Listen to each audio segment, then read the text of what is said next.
Hello friends, welcome to my channel Sonali's World and welcome to a new video. তো তোমরাও ভাবছো আমার পিছনে কি রয়েছে। তো এইগুলো হয়েছে বিয়েবাড়ির কাজ। তো মানে আমি একটা অর্ডার পেয়েছিলাম বিয়েবাড়ির। তো দিদি আমাকে বলেছিল এগুলোতে ভালো করে তুই কালার করে ডিজাইন করে দিস। তো ওই জন্য দিদি আমাকে দেখো দিয়ে গেছিলো অনেক কটাই জিনিস। তো প্রথমে দিদি আমাকে 12 তারিখে দিয়ে গেছে এই দুটো পিড়ে। প্রথমে বললো ওগুলো তারপর ধীরে ধীরে আমি তোকে অল্প অল্প করে জিনিস এনে দিচ্ছি।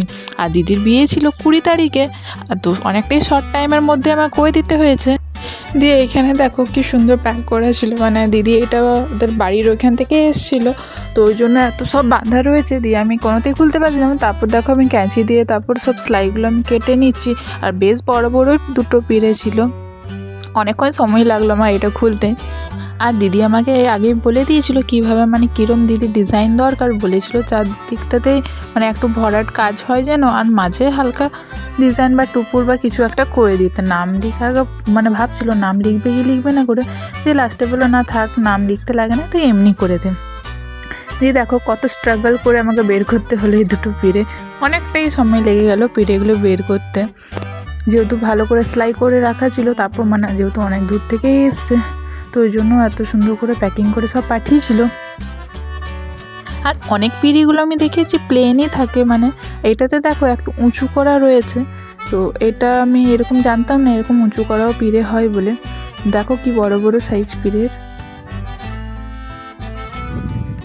যেহেতু হাতে বেশি সময় নেই, তো ভাবছি আজকে একটু করে রেখে দেবো, তারপর আবার পরে ধীরে ধীরে কাজগুলো করতে থাকবো। তো যেহেতু দাদা এসেছিলো আমার কাজিন ব্রাদার, তো ভাবলাম চলো দাদাকে দিয়েও একটু করায়। দাদা এখানে আমার ভিডিওগুলো একটু একটু করে দিচ্ছিলো। তো আমি প্রথমে একটা ধুয়ে নিয়ে মুছে নিলাম, একটু হালকা জল দিয়ে ধুয়েছিলাম যেহেতু অনেক ডাস্ট ছিল।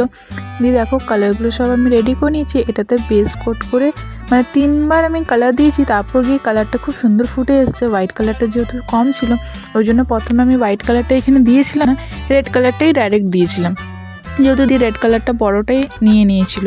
তো ওই জন্য দেখো আমি এখানে দাদাকেও কাজ দিয়ে দিয়েছিলাম। দাদাকে বললাম তুমি এক সাইডটা করো, আমি এক সাইডটা করি, তাহলে তাড়াতাড়ি কাজটা হয়ে যাবে। আর এটা তো কালার করা তো মানে অতটা হার্ড না, ডিজাইনটাই যা রয়েছে, তো করে দিলে আমারও একটু হেল্প হয়ে যাবে, তাড়াতাড়ির মধ্যে কাজ হয়ে যাবে, অনেক কটাই জিনিস যেহেতু রয়েছে।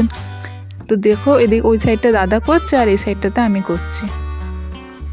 আর এইখানে ফেব্রিকের কালারের সাথে একটু কালার মিডিয়াম মিক্স করেছি, যেহেতু কালারটা লং লাস্টিং দিদি বলেই দিয়েছিল একটু যেন লং লাস্টিং থাকে। আর এর ওপর আমি পরে আবার গ্লেজটাও দিয়ে দেবো।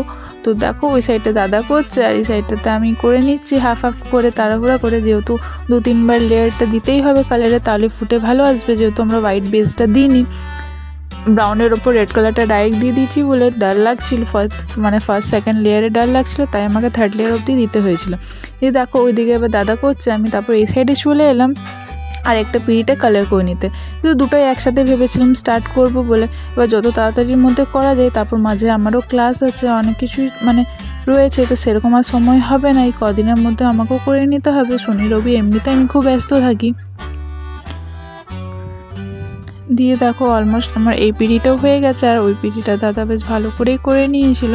দাদা ছিল বলে আমার হেল্প হয়েই গেছিলো খুব ভালোই, মানে তাড়াতাড়িতে আমি সেই দিনেই একটা পিড়ি কমপ্লিট করে রেখে দিয়েছিলাম। সাইডের ডিজাইনটা, মাঝের মুকুটটা ওগুলো পরে করেছিলাম। আর আরেকটা পিড়ি পুরো মানে মেজারমেন্ট করে স্কেল দিয়ে মেজারমেন্ট করে ডিজাইনগুলো তো করে নিতে হবে, তো ওইগুলো সব করে রেখে দিয়েছিলাম। আর এটার ফুল টিউটোরিয়াল এক ভিডিওর আমার আরেকটা চ্যানেল যেটা রয়েছে সোনালিস ক্রিয়েটিভ কর্নার আর্টের চ্যানেলটা, সেইখানটাতে চলে আসবে। কিভাবে মেজারমেন্ট নিয়েছি, কতটা কি রেখেছি না রেখেছি সব কিছুই ওটাতে দিয়েছি। দেখো এবার এখানে মেজারমেন্ট করে ডিজাইনটা হালকা পেন্সিলে করে নিয়ে পর এখানে আমি হোয়াইট কালারের সাথে আবার কালার মিডিয়াম একটু ইউজ করে এবার আমি লাইনগুলো ড্র করে নিচ্ছি, তারপর ডাইরেক্ট এবার ডিজাইন স্টার্ট করব। আর এখানে আমাকে দাদাই হেল্প করে দিয়েছিল ভিডিওটা করে দিতে। দিয়ে দেখো চারদিকটা এভাবে ড্র করে নিয়ে পর তারপর আমি একটা ডিজাইন মানে নেট থেকে দেখে পর নিজের মতন করে তারপর করেছিলাম, দেখে নিয়েছিলাম কীভাবে কীরমভাবে করতে পারি। তো মিক্স অ্যান্ড ম্যাচ করে আমি ডিজাইনটা করেছি। দেখো এটা তারপর হচ্ছে মুকুটটা করে নিচ্ছি, যেহেতু বললাম সেদিনে একটা করে দিয়েছিলাম, মানে লাস্টেরগুলো সব ডিজাইনগুলো করে দিয়েছিলাম, মুকুটটা রেখেছিলাম বাকি। তো মুকুটটা এটা পরের দিন আবার আমি একটু বসে পর মুকুটটা শুধু করে নিচ্ছি। আর পুরো মুকুটেরই ভিডিওটা আমার ওই চ্যানেলটাতেই সব একবারেই দিয়ে দেবো, তো তোমরা ওইখানে দেখে নিও। খুব তাড়াতাড়ি ওই ভিডিওটা চলে আসবে। দিয়ে দেখো তারপরের দিন দিদি আরও জিনিস দিয়ে গেছে আমাকে। এবার দাদা চলে গেছিলো, ভাই এসছে, দিয়ে ভাই এসে পর ভাইকে আমি আবার কালার করতে বসিয়ে দিয়েছি। আর এখানে দেখো সেদিন আমি আবার ছেলের যে পিরিয়ড রয়েছে সেটাও আমি এখানে কমপ্লিট করে দিয়েছিলাম। আবার বেস কালারটার জন্য ভাইকে বুঝিয়ে দিয়েছিলাম তুমি কালার করে দাও আমাকে, আমি তারপর তাড়াতাড়ি করে ডিজাইনটা করে দেবো। এগুলো তো এক কোটই দিয়েছিলাম, যেহেতু এগুলো একবারই ইউজ হবে আর পিরিটা যেহেতু থাকবেই, তো ওই জন্য ওটাতে আমি ভালো করে 2-3বার লেয়ার দিয়েছিলাম। আর দেখো এটার ওপর ডিজাইনটা কীরকম হয়েছে। আর আবার সেদিনে আবার কেকেরও অর্ডার ছিল। দিয়ে এবার সকালে ক্লাস করিয়ে একটু কাজ করে পর আমার, তারপর দেখো দুপুরে কেকের অর্ডার ছিল, দিয়ে কেকটা বেক করে নিয়েছিলাম। তারপর দেখো আমার আবার ফেব্রিকের ক্লাস ছিল, তারপরে দিয়ে ফেব্রিকের ক্লাসে মাঝে বসে ওদেরকে কাজ দিয়ে আমি আর একটু কাজ আমার এগিয়ে নিলাম, যেহেতু খুব মানে শনিবার তো থার্সডেতে বিয়েবাড়ি রয়েছে, তাহলে তার আগেই আমাকে 18-19 তারিখেই দিয়ে দিতে হতো। ওই জন্য দেখো ওদের ক্লাসে বসে একটু ওটা করে নিলাম। তারপর ওদেরকে আরেকটু কাজ দিয়ে এদিকে কেকের ডেলিভারিরও টাইম হয়ে গেছিলো, তো ওই জন্য কেকটাও দেখো ওদের কাছেই বসে আমি ডেকোরেট করে নিলাম। কীরকম হয়েছে কেকটা আমার কিন্তু কমেন্টে জানিও। এটার ফুল টিউটোরিয়াল চলে আসবে খুব তাড়াতাড়ি আমার এই চ্যানেলটাতে। আর এটা দেখো তারপর ওগুলো সব কমপ্লিট করার পর এবার আমার স্টুডেন্টদের একটু মানে প্রবলেম হচ্ছিলো এই জায়গাটাতে, তো সেই জায়গাটা আমি দেখিয়ে দিচ্ছিলাম কীভাবে পাতাটা করতে হবে বলে। তো এর আগেও ওরা ব্লাউজে করেছে অনেকবার, মানে ওদেরকে প্রথমে আমি প্র্যাকটিস করাই পেপারে, তারপরে ডাইরেক্ট কাপড়ে প্র্যাকটিস করে।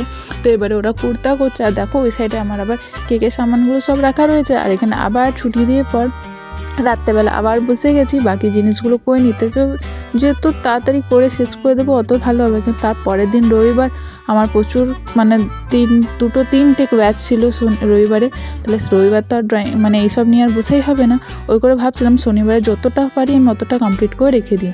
দিয়ে দেখো রাত্রে এইগুলো সব করছিলাম, মানে মোটামুটি অনেকটা 60-70% আমি করে রেখে দিয়েছিলাম শনিবারে। তো রবিবারে হবে না, সোমবার মঙ্গল, তাহলে দুদিনই আমার কাছে টাইম বাঁচবে বাকি সব জিনিসগুলো করার। তো ওই জন্য যতটা পারি অতটাই করে রেখে দিয়েছিলাম। আর একটা ঘট দেখো কি সুন্দর লাগছে এরকম করে। আর একটা ঘটে আমি হলুদ কালার দিয়ে দেখলাম যে বেশ ভালো লাগছে, দিয়ে আবার বাকিগুলো তো হলুদ কালার দেবো ভেবেছিলাম যে পরে একবারেই দেবো। তো সেদিন রাত্রে আমার এইটুকুনি কমপ্লিট হয়ে গেছিলো ঘটগুলো। আর এই প্রদীপটা শুধু ডিজাইনটা করে দিয়েছিলাম, বাকিগুলো আবার ওই সোমবারে নিয়ে বসবো।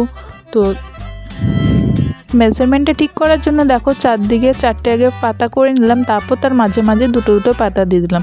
নাহলে কি না মানে অ্যারেঞ্জটা ঠিক ভালো না হলে ঠিক হয় না। দেখো রাত্রে এবার 9:15 বাজে, এতক্ষণে আমার এতগুলো সব হয়েছে, সকাল থেকে এতগুলো কাজ করলাম, কালার করে পরে এগুলো ডিজাইন করে ছেলের পিড়িটা কমপ্লিট করলাম। আর এই প্রদীপগুলো বাকি থেকে গেলো, ওই বড় বড় ঘটগুলো বাকি থেকে গেছে, ওগুলো পরে করে নেব। দিয়ে দেখো এটা হচ্ছে পরের দিন মানে সোমবারের দিন।